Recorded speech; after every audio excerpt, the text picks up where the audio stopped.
Security teams are drowning in firewall and policy complexity. What's the pain point that you hear from customers most often? And I'll put it bluntly as possible, firewall rule cleanup sucks. Strap in and get ready to rock, David Geffen style. Now, you might be thinking of a movie studio or record label. Nope, wrong David. This David Geffen is the CMO of AlgoSec, and he's not here to talk Hollywood. He's here to talk about cybersecurity. Welcome in. This is Epic Hype.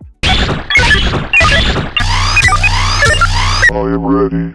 3, 2, 1. David Geffen, welcome in. How are you today, sir? I'm doing great. Just one correction. I'm actually the right David Geffen. So just to keep that one straight, okay? I'll put it directly out there for you. David Geffen, number one in the house, ladies and gentlemen. I love it. Thank you for that correction. I'll make sure that we note that. Yep. David, you've spent 20 plus years building brand and demand gen. Hey, you and I have something in common. Now you're steering the marketing engine for a company, AlgoSec, that's automating security policy for over 2,200 organizations worldwide. What's the story you're most excited to tell the market right now about where AlgoSec is actually headed? So it's really interesting, and we're seeing this shift in the market. Generally speaking, from standard network security managers and application owners, from managing rules or firewall rules or policies, and they're now changing their mind shift to saying, hey, we need to start looking at it from the perspective of applications, because that's how our business operates. And we're seeing this shift happening now in the organizations all around. Let's stop managing, this server needs to talk to this server, this firewall needs to talk to this firewall, or anything around that. And it's more like, this application needs to communicate with this application. What do we need to do from a security perspective in order to make that happen? So it's kind of a shift in mind. One of the hardest things to do in tech is telling the story when you're talking about tech, because some people have just a different connotation, right?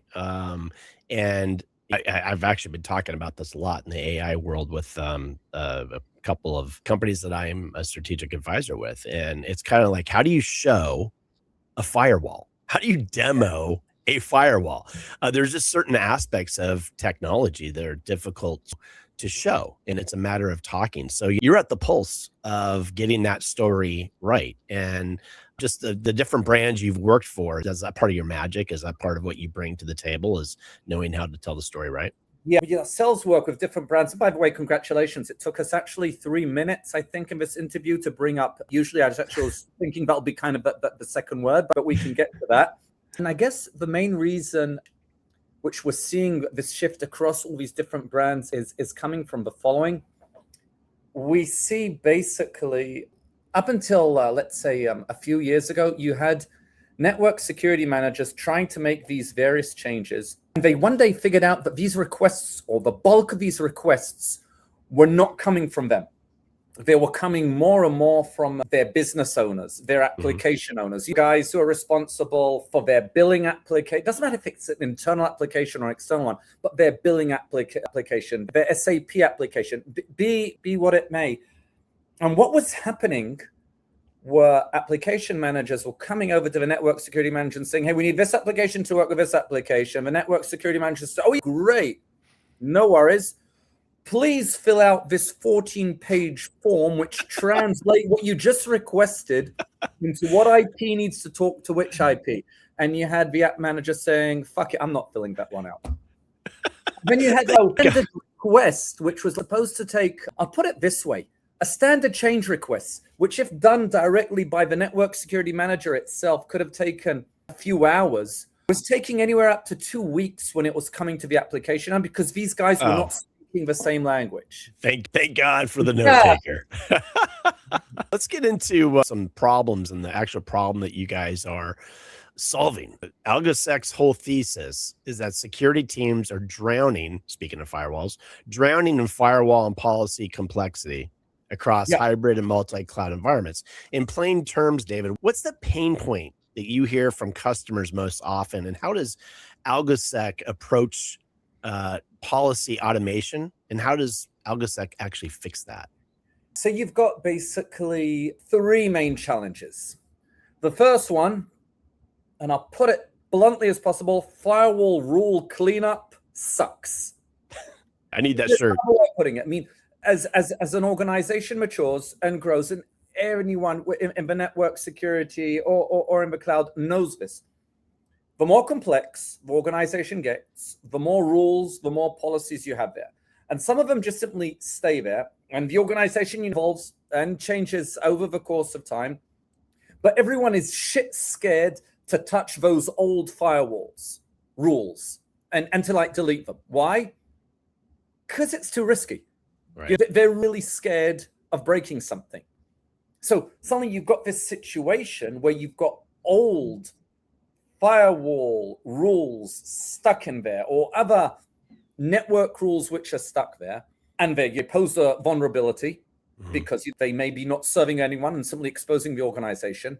But people are simply too scared to go ahead and touch them, number one, or it takes them too long to go ahead and move it. And the key question is, how can I be sure that what I'm deleting is really not required, and deleting it doesn't put me in any certain risk, the application doesn't work, or something like that. So that's kind of your challenge number one.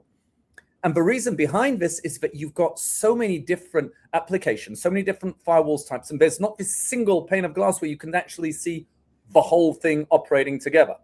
So challenge number one, firewall rule cleanup sucks. And that's what we come and help them. The bulk of our organizations, that's the number one reason they come and help us. We want to go ahead and clean up our room. How can we do it? And we give them this easy way saying, guys, these are all the rules which you have right now, which are simply not serving any purpose, or they're not compliant. You can go ahead and get rid of them. Bang. But that's, I mean, don't get me wrong, that's the number one requirement we hear. But you're providing a secure, proven, trusted system. Exactly. And you can see kind of what it means to go ahead and delete that rule. So you can go ahead and very easily see it. But I'll be honest, that doesn't make us unique. There are others who do that. The thing which starts to get in is we need to do a connectivity change request or something like that. Usually, as I said, there's a huge operational burden around that. I said a standard change requests in organizations can take today anywhere between 2 days to 2 weeks. Plus, there's also, well, you have always the risk of the app owner and the network security manager beating the living shit out of each other because one speaking Chinese and the other one speaking French. And guys, nothing wrong with Chinese and French people, but I understand the concept. It's two different languages. It's hard to understand each other. So it's like a Scottish guy and an Irish guy inside of a pub. Yeah. And by the way, England's playing in the quarterfinal today. No, it's tomorrow, and it's against Argentina. Yes. Sorry to deviate. Just wanted to No. It's because that's not a matter of life and death. It's far more important than that. And by now, when this episode drops, we're gonna already know that England won. Ooh, prediction right there. It's coming home. It's on camera now. You've got it. All right. Taking us back, what basically we're enabling our organizations to do, they basically want to come and say, hey, how can we make this change request, which we're doing? How can we make it faster, secure, and in a language which both the business and the network security manager can actually understand? And we want it not only on the network, we want it also on the hybrid, in the cloud. We want it right. We want it cross. So what we do, and here actually comes the AI into the picture, we map all the rules into applications. And then what happens is the business owner will come and say, hey, I want this application speaking to this application. And that automatically translates into a network change request behind the scenes. It's like your translator from the business language to the language with the network or the cloud ops can actually go ahead and understand.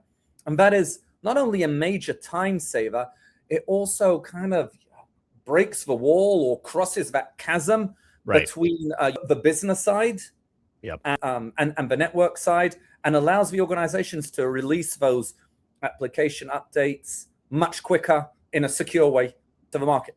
Well, that kind of sets me up for the next question, or leads me into the next question I want to ask you, which is, it sounds like you're layering AI into AlgoSec, the Horizon platform that you have to give security teams speed, visibility that they haven't had before. That's a very popular way to get people's attention. How do you talk to the market about AI? And you're going to be doing this a lot at Black Hat, the Cyber Fuel Center. How do you talk to people about AI and security without falling into the hype trap? Epic hype is here. Hype is good, but there's some hype out there that just keep that outside the doors. But how do you help people understand what's real versus the noise? Well, actually, it's very simple. We simply explain what it does. And generally speaking, and I can do that right now, it does two main things. Number one, we use AI to help identify what your applications are. So basically, we can reverse engineer many of those policies and rules which you already have in place in your organization and say, oh, this is an application. We're able to create that entity called an application, even if the organization itself didn't define it. And this is especially in the brownfield organizations, which already have a whole set of thousands of rules there. We're able to reverse engineer using AI by looking at traffic, by looking at comments, by looking at loads of stuff, which I'll be honest, we ourselves do not even know. That's exactly the power of the AI which comes in here. And it's able to map the applications. And then you've got the application owner and the network security manager looking at the map and they say, oh, that's right, or no, you got it here wrong. And it cuts down the time and it identifies stuff which otherwise would have taken a long time, if even possible. So that's number one.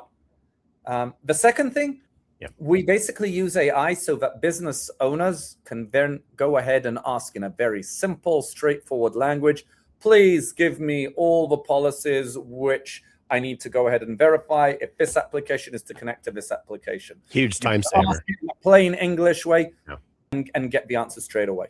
That's the amount of time that your application is allowing those to save has got to be from hours down to minutes, or if not days, to a few minutes. And let's talk about that a minute, because it'll be interesting also actually to hear your perspective on this, because what we have noticed, and this is outside of AlgoSec, but what we've noticed with many of our organizations, that the time, they've got a lot of pressure on releasing more applications much faster. So the cycle is much shorter. Organizations now are expected to release updates and release new versions of applications. That doesn't matter in what industry you actually are, much faster to the market.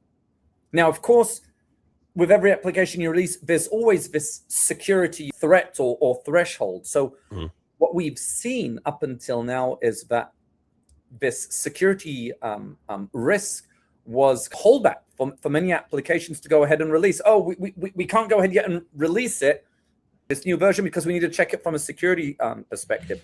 So to a large extent, the place of AlgoSec is now becoming even more crucial, because in a simple way, we're decoupling the entire application intent from the security requirements below and say, hey, this is what you want the application to do. We'll take care of the security behind it. And we'll be able to provide you proof that everything is according to your own internal regulations. It's compliant with external regulations, which, by the way, is the third thing. You've got the whole thing in one place and you can prove you're compliant, which goes a long way.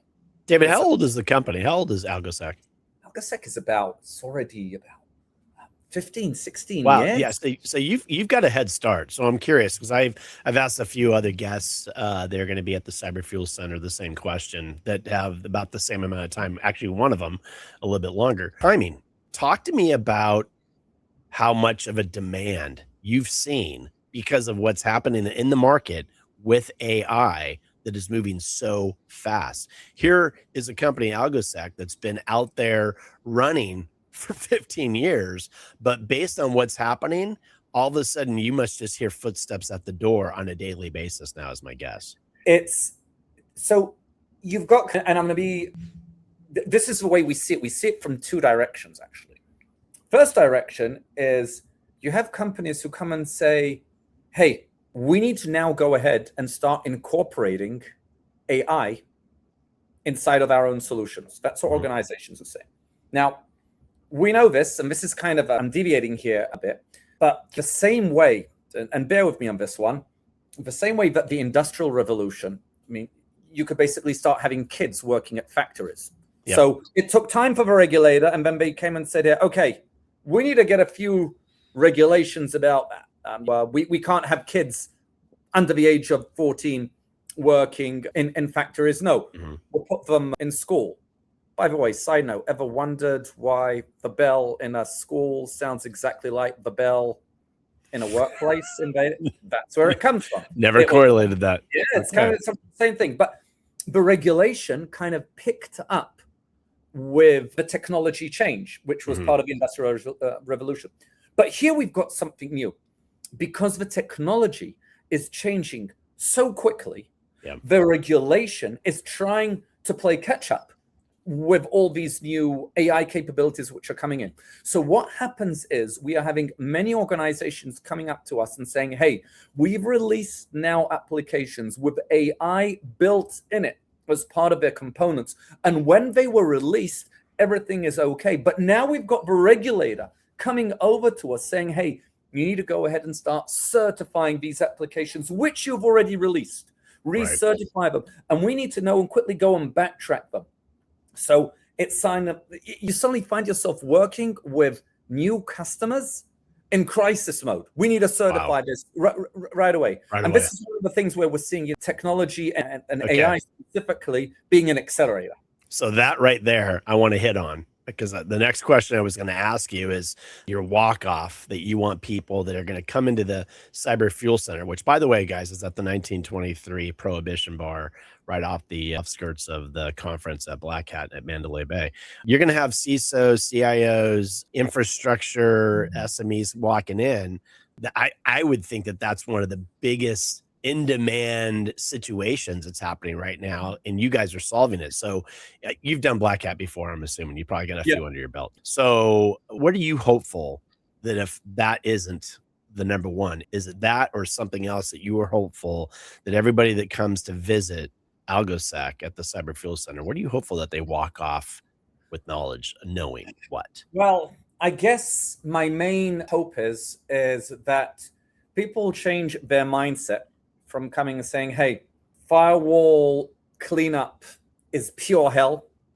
Change requests take too long. This whole work in this hybrid network is one big pain. And that's how it is. And that's how it was. And that's how it always is.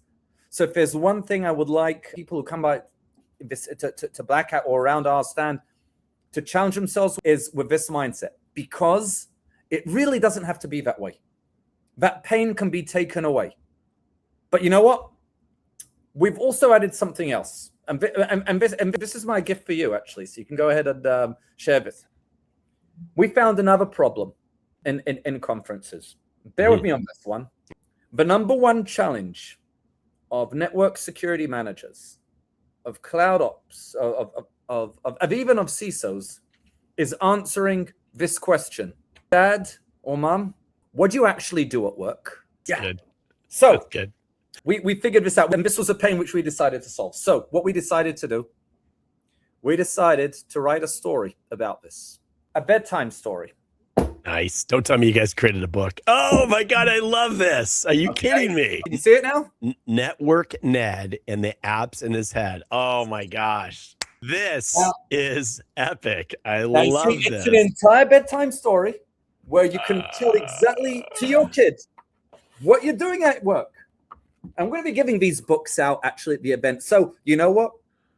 Forget all Black Hat. Forget cybersecurity. If there's one thing you guys will be able to go ahead and be able to at least go home and tell your kids what you actually do at work.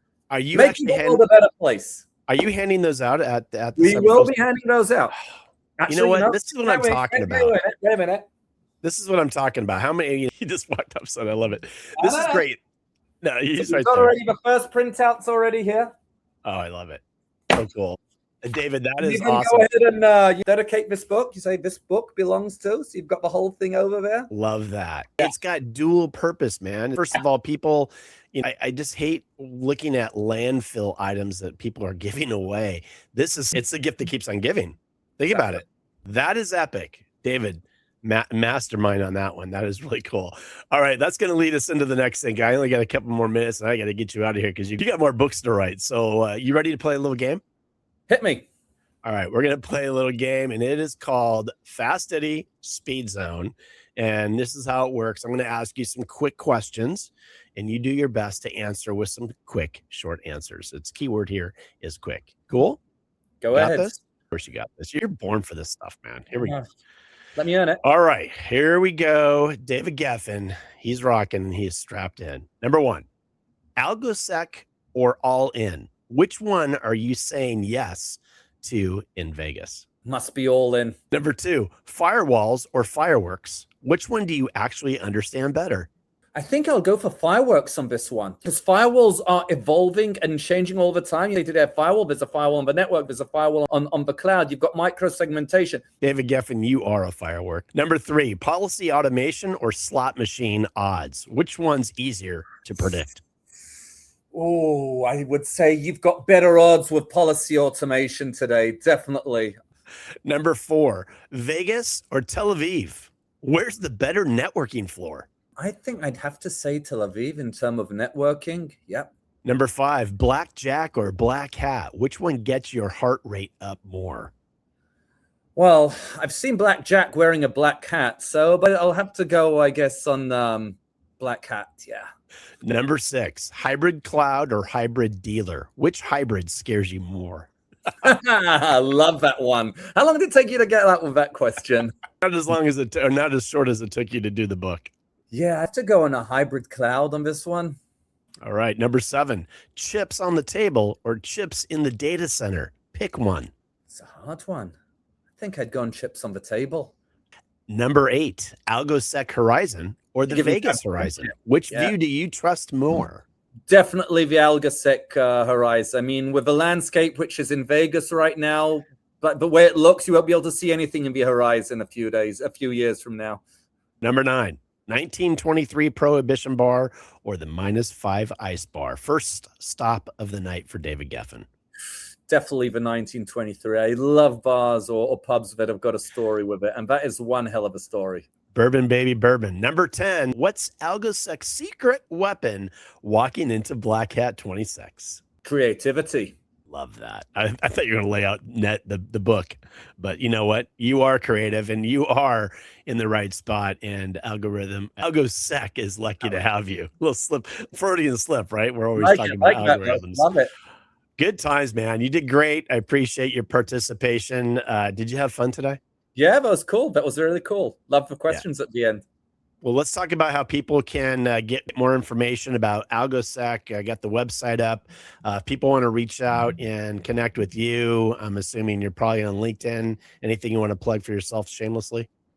No, we're good. We'll be really happy to guys go ahead and see you. We'll be giving out these books as well. We'll have a conversation over there. Putting everything aside, really jokes aside, we really are coming from the place of eliminating the pain from managing your network security in this hybrid world. So if you guys want to go ahead and talk about this, and we can give you guys your day back so you can get home sooner and tell kind of stories to your kids or do whatever you like. It's a conversation. And it will be done in a British accent. And just remember, as I think it was Stephen Fry who said that a cut glass English accent can fool the unsuspecting American into detecting a sense of brilliance which isn't there. That's good. I love that. Rack that quote. What people will schedule time to come in and sit down with one of your team members to get a demo of AlgoSec? Yeah, I see. I feel like you can always simply come over to the booth as well. So we'll have their people be giving a demo. But I think before the event, we'll be putting kind of landing page up. Super. Actually, I'm pretty sure we're going to be putting a landing page up where you guys will be able to go ahead and schedule the time. And yeah, happy to meet you guys. Yeah, let's make it simple. Anybody that's catching this episode, just DM David, and I'm sure he can get you on the schedule. Yeah. Be able to tell me about my hairstyle in the event as well, probably. So. I love it. That's a wrap for this episode of Epic Hype. David Geffen, thank you for your participation and good day, sir. Catch David and many other talents from the AlgoSec crew at the Cyber Fuel Center. This is going to happen the week of 4th through the 6th of August for Black Hat. Again, it's at the 1923 Prohibition Bar, and we're also going to be partying it up at the -5 Ice Bar. Viva Las Vegas, baby, and Viva AlgoSec. My name is EP. I'll see you guys all all in the next episode of Epic Hype. And until then, make it